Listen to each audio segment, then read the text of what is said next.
Hey, what's going on, everybody? It's your boy here, TFX Diablo, and I'm bringing you the first video of a new series I'll be doing called Computer Tricks with an X. Yes, with an X. I know it sounds kind of corny, and you know it kind of is. It's back from things in grade 6 that I guess everyone thought everything was cool, and you know, why not? Why not? You only live once. For those of you out there on Twitter, YOLO.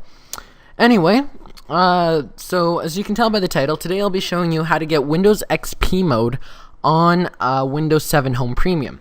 And I guess I'll get right into things. So let's go here first to computer, and I'll show you guys that I do indeed have Windows 7 Home Premium. It's up here at the top left. And down here, just a quick thing, you can see my system rating is 7.9.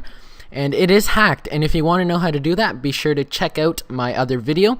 An annotation will appear right about now in the top right hand corner. And yeah, so if you're interested in that, be sure to check that out. But anyway, back to the actual video and task at hand. First off, what you're going to want to do is go to your web browser and go to Google and then type in Windows XP mode. And then the first one. So this should now take you to the Microsoft page. And as you can see here, if I go to Home Premium, it says I'm not eligible. So what you do is go down to Ultimate, either 32-bit or 64-bit. And go ahead and hit English or whatever other language you want. And you're going to want to download this file here and this file here. Excuse me, guys. I have a little bit of a cold, so if you hear me cough, just please bear with me. And if you do not have Service Pack 1, you're also going to want to download this one. Fortunately for you guys, I have already downloaded them, so I have them saved in a folder here on my desktop.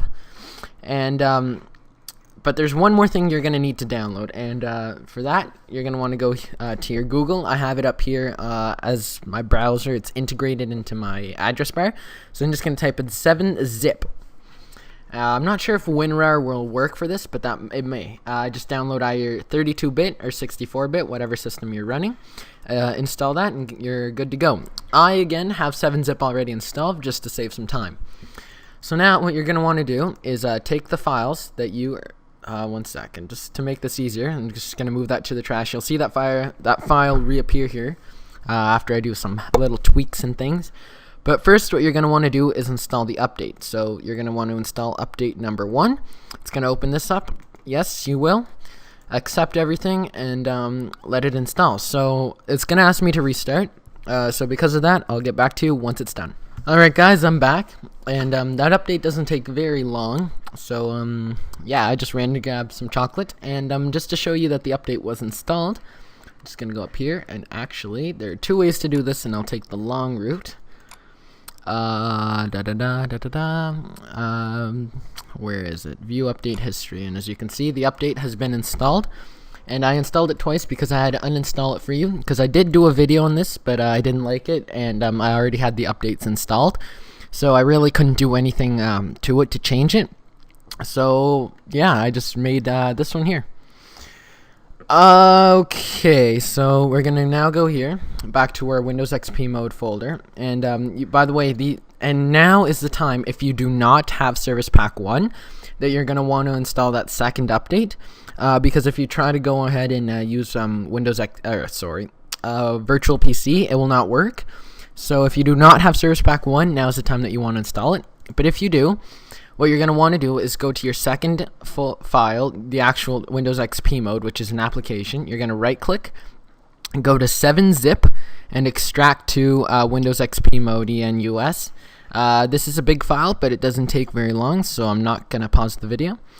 There it is. So that folder has now appeared.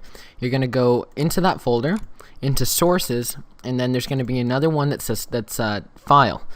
It says XPM. So what you're going to want to do, again, 7-zip, extract to XPM. This is, again, a big folder. It doesn't take very long either. And so I'm just going to let it work. And then we're going to go to the new folder, so XPM. And down here, this is important. What you're going to want to do is go to Virtual XP VHD. And you're going to want to right click that, go down to rename, and don't touch anything, but at the end just make it VHD, which changes it to virtual hard disk, and you're going to hit enter. So now that you have this file, don't lose it because you're going to need it. So what we're going to do, I'm going to open up so I can actually move that file, and I'm going to go to local disk, program files, x86, which is where I store, and down to virtual PC. I might as well just keep it in there, everything in one folder. You can put it anywhere though, it'll work. And just gonna drag it into there and move it, hit continue, and it's just gonna pop the file in there. So now you can just close off this window here, and you can close off that one, and we're good to start. So we can now type in here, and we can type in virtual PC and open that up. This one is here from before, like I said, so if you want you can just delete that and create virtual machine. I'm going to name this one Windows XP Professional.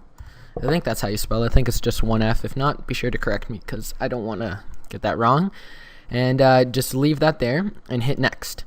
I have lots of RAM, so let's go to 2 gigabytes of RAM, which is 2048. Use network connections, yes, of course. And I'm going to use an existing virtual hard disk. And now this is where you have to keep in mind where you saved it. So mine is already there because of, like I said, I've done this process before. So what you're going to do is, if I was to do it again, local disk, program files, scroll down, Windows Virtual PC, and there it is. Just double click that, and it'll automatically add the path. So then we're going to hit create, and it shouldn't take, there it is. It didn't take long at all. So we're ready to start it up. So just double click it to start, and it's going to take you through the setup.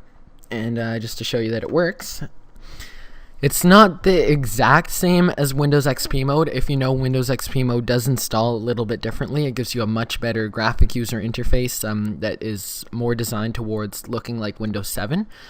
And then it takes you to Windows XP, but this one is the real Windows XP, and it does give you different features and different, well, not necessarily different features, but it gives you a more genuine look to the original, and although the setup is a lot faster. So that's about it. If I missed anything, leave it in the comments, and I'll be sure to get back.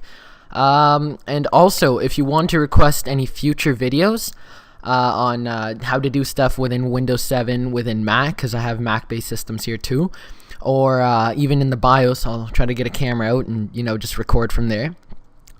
Just personal message comments, and I'll see what I can do about that. Other than that, thanks for watching, guys, and if you liked it, can you please rate my work, and also subscribe if you really enjoy it, or subscribe if you want to see more of these videos and stay tuned with them. So that's about it, like I said, and on behalf of the TFX clan, this is TFX Diablo, and I'm going to be signing out, so thank you everybody, and peace.